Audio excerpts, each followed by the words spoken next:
Good morning, this is Steve Chapman for Electronic World Publishing. We're here at APEX 2015. It's the final day, it's a final half day and we're nearly done. It's been an interesting show, there's lots of enthusiasm. We've talked to a lot of people who are reporting that the industry is going places again, and that's always good news. I'm joined now on the stand by Michael Ford from Mentor, who's going to be talking about some of the stuff that you guys are doing. Welcome, Michael. Good to meet you. Yeah, thank you very much. Good to meet you. Yes. Just a quick view on the industry from your side of things. What's going on out there? Well, I think we're coming to a kind of a new revolution. I mean, that's what some people are calling it. But the trends that we're seeing are really demanding flexibility now. Okay. You know, we've kind of seen increases in mix and volumes going down. Yeah. But that's now transitioning into a kind of volatility of demand as people want to have factories make what is ordered by the customer over the short term rather than long term.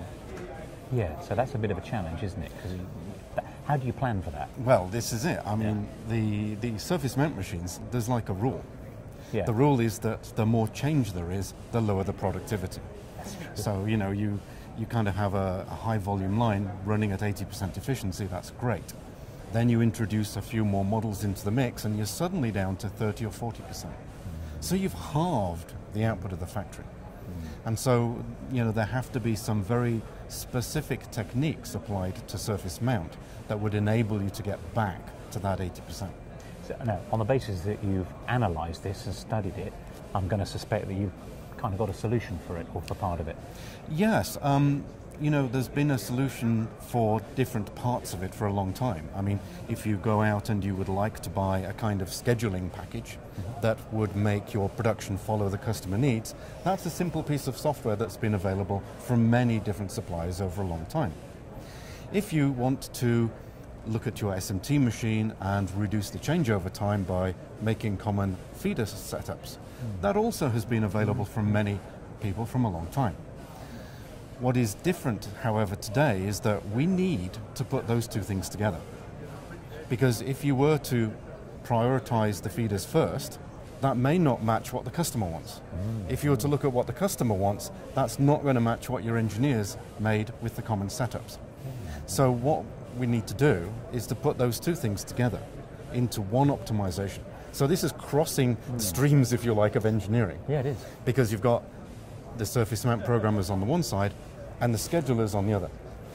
We want to bring them together into one tool such that you can look at a snapshot of what needs to be made today or tomorrow or the next 3 days, and from that dynamically create the setups for the machines.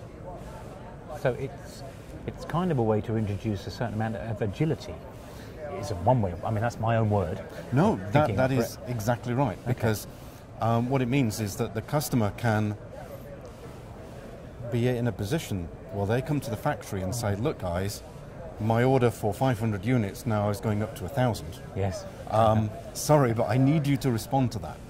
Now, over the long term, you know, we see these kind of demand patterns average out. I mean, people are in control of their business and all the rest of it. However, the short-term variations, you know, that would be a nightmare to a normal factory.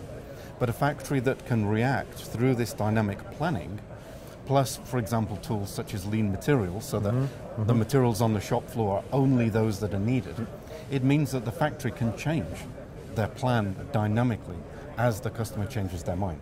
So you've got maximum productivity, but the maximum agility as well. Yes, agility. So what sort of products have you got? What are you offering? What have you got here, for example? Actually, one interesting thing that we've got at the moment, I mean, software is difficult for people to buy, you know? Yes, it's nebulous, isn't it? It is. It is, yes. This is it. I mean, you walk around the show here and there's some fantastic machines. They're all faster, the technologies are great. They're shiny. You can see exactly what it it does, you know. With a software package, you're stuck with a brochure, maybe a demo, screenshot, and it works in different ways depending on the data. So it's much more difficult for people to gain confidence that any software solution is going to meet their needs, and whether that solution can then, you know, do other things for them and introduce other benefits. Yeah. So what we wanted to do, which is I think unique in the industry right now, we've created a kind of cloud set of our software. So it's a Valo experience, that's what we're calling it. Okay. Such that people can come along, they get a simple login, and then from the comfort of their own desk, in their office, they can use their browser, and they have the experience then of our software through the cloud. Okay.